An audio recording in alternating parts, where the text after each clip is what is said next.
sessions titled The Liberal Arts in the 21st Century, Spotlight on Collaborative Engagement. The format we have chosen today is called a lightning talk, which is a short, engaging presentation with faculty, staff, and student participation. We will now hear from Michael Theune and Dan Smart about high voltage poetry on the Poetic turn. Thank you.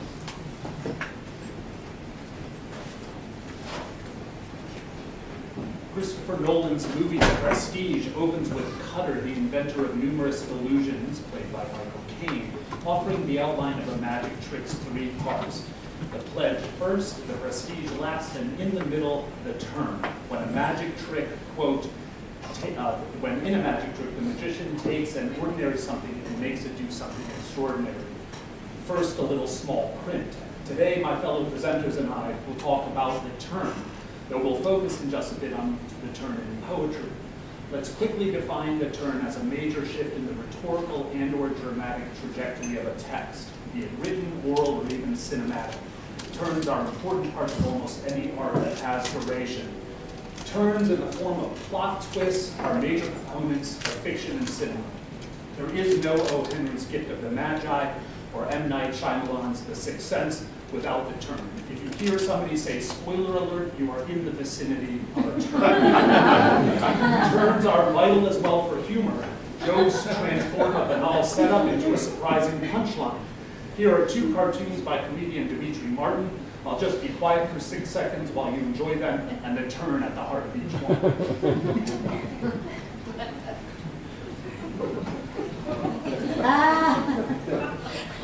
It takes a minute. Turns are just as important in poetry. Hank Laser observes that the lyric, to sustain our interest, to have complexity and beauty, and to remain compelling, requires torsion, that is, motion, tension, torque, and a twist. T.S. Eliot calls the surprising turn one of the most important means of poetic effect since Homer. Turns are fairly familiar in sonnets, in which a turn or volta typically occurs between the octave and the sestet, or else between the 3rd quatrain and the poem's couplet. Turns are vital to the sonnet. Phyllis Levin, the editor of the Penguin Book of the Sonnet, calls the volta the seat of the sonnet's soul. But significant turns are ubiquitous in poetry. In The Art of Syntax, Ellen Bryant Voigt notes, the sonnet's volta or turn has become an inherent expectation for most short lyric poems. Consider the stunning turn in this haiku by Master Issa.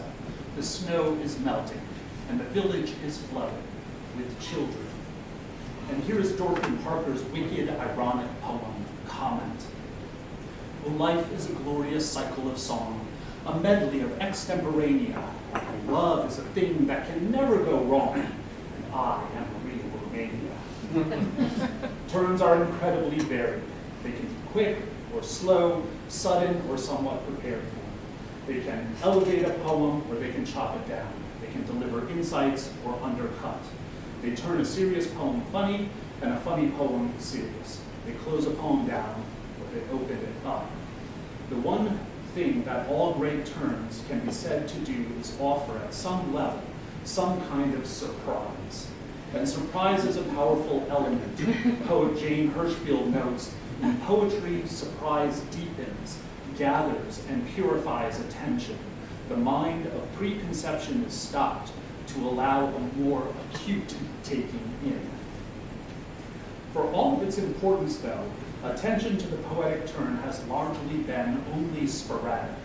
The book I edited in 2007, Yet, Structure and Surprise Engaging Poetic Turns, which among other things begins to create a taxonomy of types of turns, attempts to make this sporadic work systematic. This work continued in 2008 when I launched the Structure and Surprise blog, which offers material supplemental to the book and new material including new types of turns and ideas for how to teach turns. Like any good research project, focusing on the turn created new questions, one of which was, what are the great turns in poetry? So I teamed up with poet Kim Adamizio to create Voltage Poetry, a website that has published over 100 poems that have great turns in them. Each poem was selected by and then reflected upon by one of today's most innovative poets. Voltage Poetry was a large undertaking. It required organization and funding, and it was funded in part by Illinois Wesleyan through an artistic and scholarly development grant and monies provided from the Mellon Foundation through Illinois Wesleyan's Recentering the Humanities grant. My continued thanks for this collaborative support. A lot of work was required for all of these projects. Permissions to reprint poems were needed. Texts had to be read and edited and posted. The funding for the project received allowed me to hire 2 student editorial assistants, Amy Fairgrieve and Erica Kucharski. Erica's in the middle. According to their Facebook photos, life after Illinois Wesleyan seems pretty good.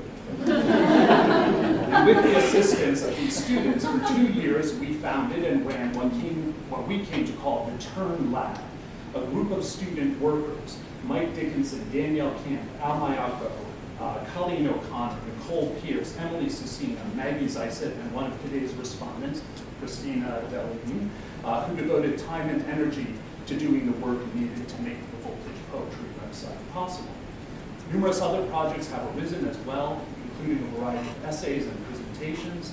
I'm working on one right now with another of today's respondents, Jake Morris. He and I are working on empirically studying the fate of the turn in Introduction to Poetry textbooks and poetry writing handbooks. We're exploring the ways the turn has been treated in such works, revealing how it has largely been overlooked or else relegated to the all too familiar terrain of the sonnet. And we're trying to come up with ways that we can more fully integrate the turn into poetry pedagogy. The turn needs to be in our pedagogy. It's a powerful tool. For a student reading and analyzing poetry, it's an incredibly helpful way into understanding a poem. For the working poet, it raises a bar in terms of what's expected from a poem, but it also helps younger poets practice and begin to take command of this vital poetic element. It's been my great pleasure to work with students on the turn, both in projects and in classes. It also is a deep pleasure to remain in contact with a number of Wesleyan poets to continue to discuss their evolving work, including their efforts to make the ordinary extraordinary by using terms. One such poet is Dan Smart, and it's my great pleasure now to turn this presentation to him.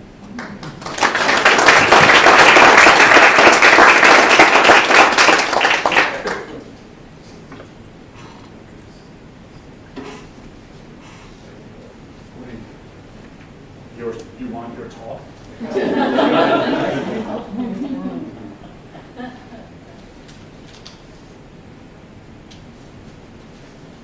I threw some extras in there. Right on. All right, I'm the next guy on the program. So, in light of everything Mike was just talking about, I want to take a minute to discuss the effects that incorporating terms has had on my experience and how I do the job of art and poetry. So, when I first started writing poetry on a regular basis, I was obsessed with one dang description. I wanted to be the guy that knew all the words, used them all really well. I just wanted to describe the holy crap out of everything. I thought that's what Paul Stevens did in The Snowman. I thought that's what Joyce did all throughout Ulysses. And I thought that if I did that too, people would get it, it'd be awesome, that would be that, kill it. So here's the first poem I wrote when I first embarked upon writing a daily poetry project back in January of 2013. Winter Walk number 1. This morning, while I walked to work, I watched the hysterical sun try to sell a heedless strand of geese on a whole showroom full of shellac branches, while a glitzy array of sharp crystals winked hard to erode the asphalt's coldest grudge. Awed but undeterred, I just resolved to step more conscientiously around all the frozen dowels of salt marbled bird shit.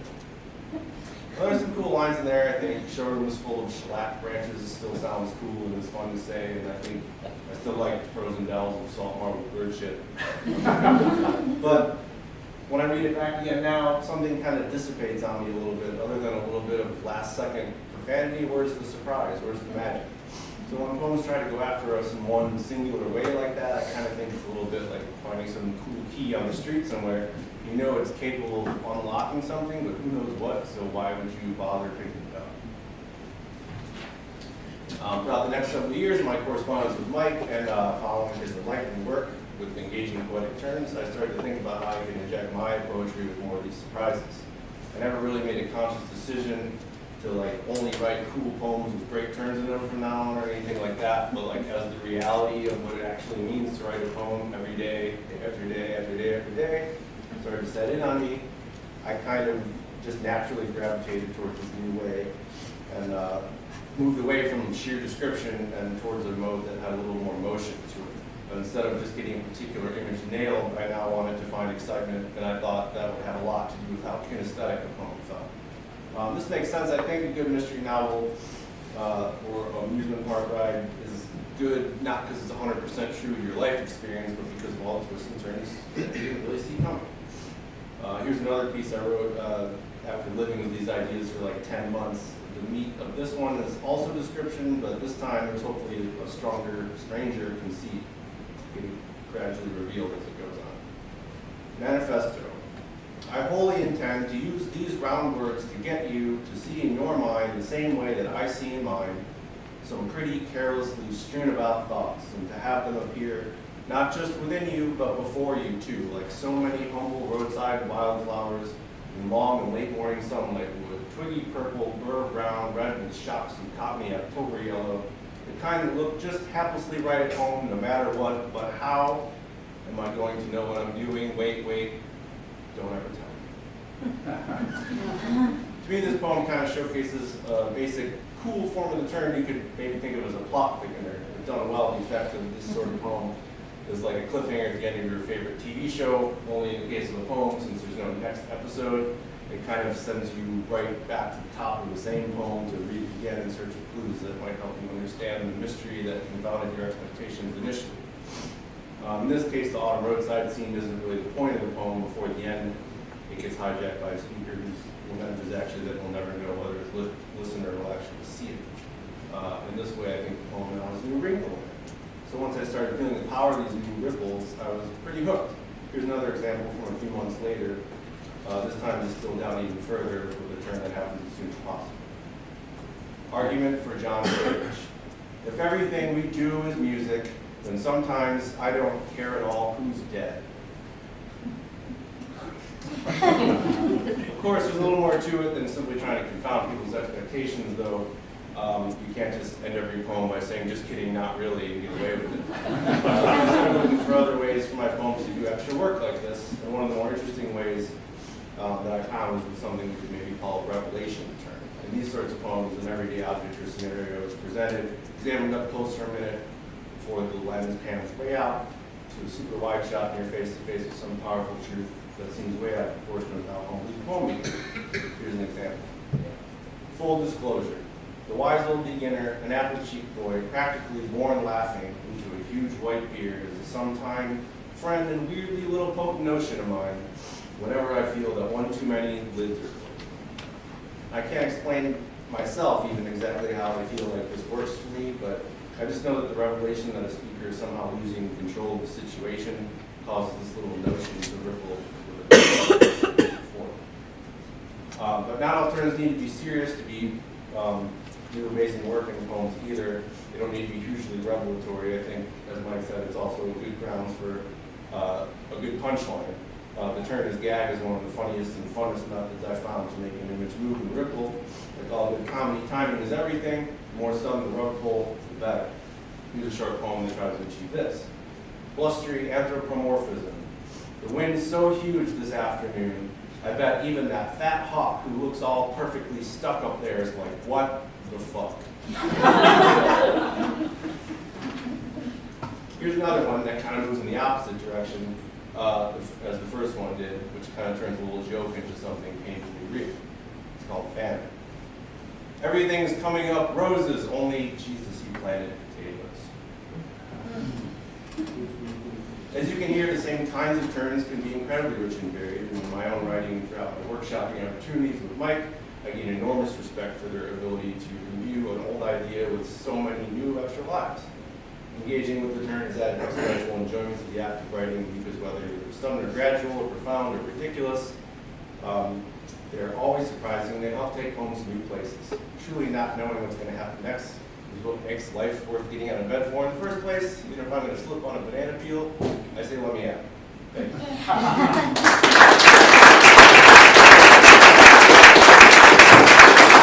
you.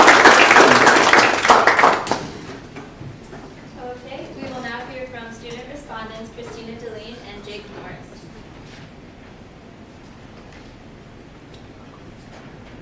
Hi, I'm Christina, and I'm a senior here at Wesleyan. But when I think way back to high school, my early encounters with poetry were pretty much limited to haikus and sonnets, which Professor Theune mentioned in his presentation.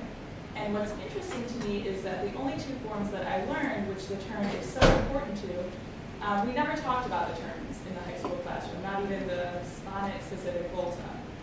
We read poems in these forms and talked about their use of imagery and metaphor and simile, which we all know are very important in poetry.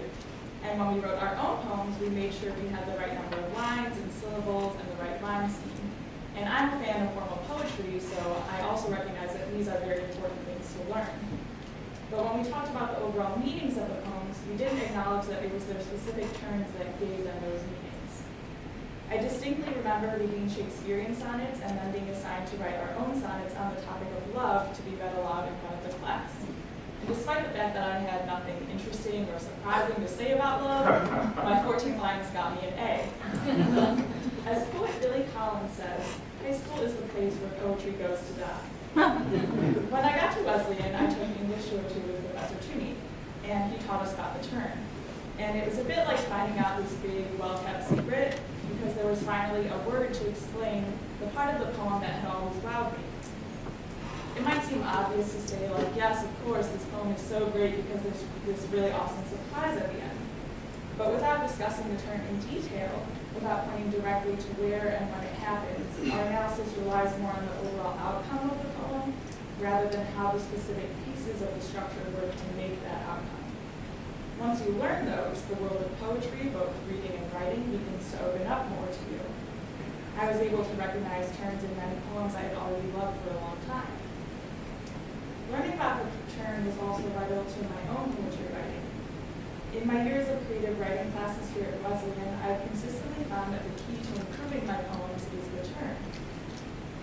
In our classes here, we have a workshop process in which we read each other's works and then offer criticism or critiques. And at the beginning of my current poetry class with Professor Diaz, she asked us what kinds of things we look for in each other's works, and one of my classmates responded with the turn.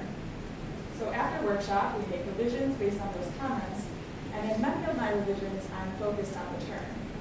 For poems that seem to be falling a little bit flat, I think to myself, well, how can I change directions? How can I maybe say the exact opposite of what I've already said here? And the poems that I've written that I'm most satisfied with almost all have turns. My wish is that I would have learned about the turn earlier in my writing career. And I know that in general, a lot can be done to improve the teaching of poetry in high school earlier in our education. So a question that I have that I don't know the answer to is when the right time is to begin teaching the turn. But perhaps the turn could be one way to bring poetry back to life at an earlier time in our education.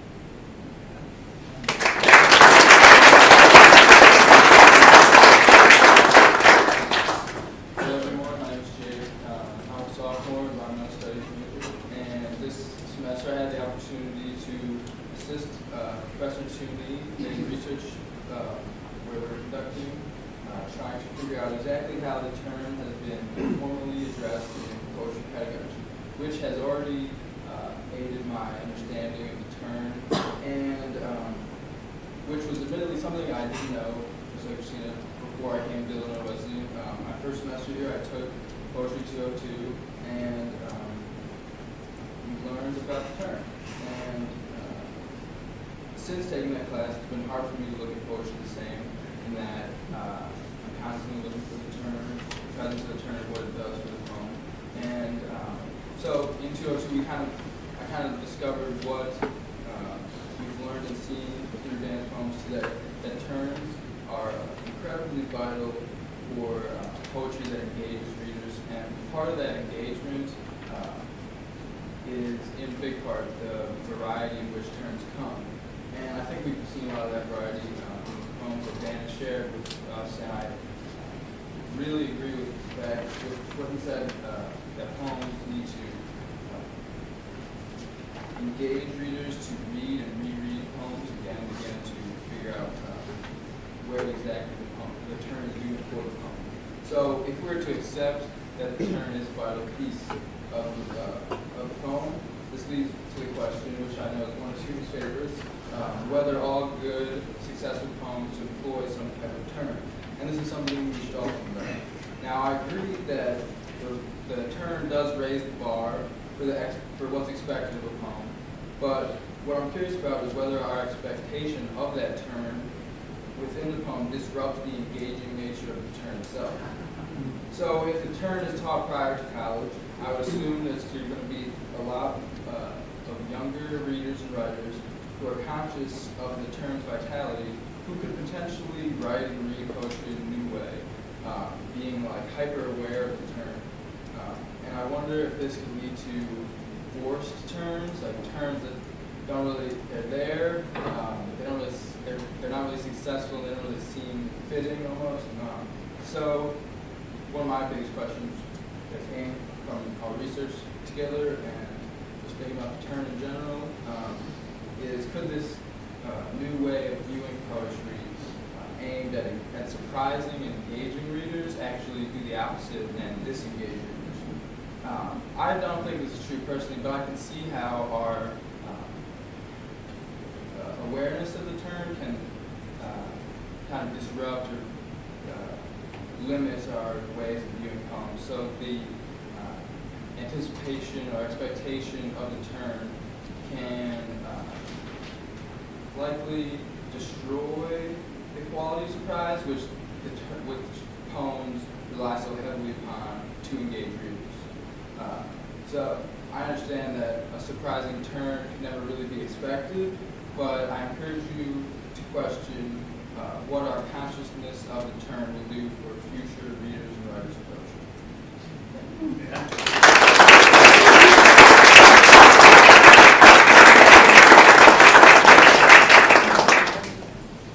There's now time for questions from the audience. I think Christina and Jake need to come up here as well. Jake, especially you, are staying right there. Just take the heat. Jim. Two-parter, Mike. And these are both kind of flippant questions. All right. Or not really. Flippant answers. Or not really. I mean, okay, Sure. First, your instance, son. Yeah. And I'm wondering if there are turns in the Bible, say Song of Solomon. Sure. Second, Sure. you teach comedy, Yeah. as I do in a gateway. Yeah. How has teaching triples, Yeah. for example, Oh, yeah, absolutely. influenced your take on the turn, Yeah. the reverse? Yeah, it's vital. First of all, religion. I haven't thought much about turns in the Bible, but they have to be there. Turns are certainly present in sermons. I actually, another alum, Chelsea Hillier, is going through the ordination process right now, and she took a course in sermon giving, sermon preparation. She reported to me, messaged me on Facebook and was like, turns are really helpful here. Like you set up a turn, you do a turn in the sermon, and actually talk about triples. I grew up in the Reformed Church, and one of the big pastors in the Reformed Church was Robert Schuller, and each of his sermons had 3 parts to it, right? We're going to do this, and then this, and then this, and the third one was always the big surprising one.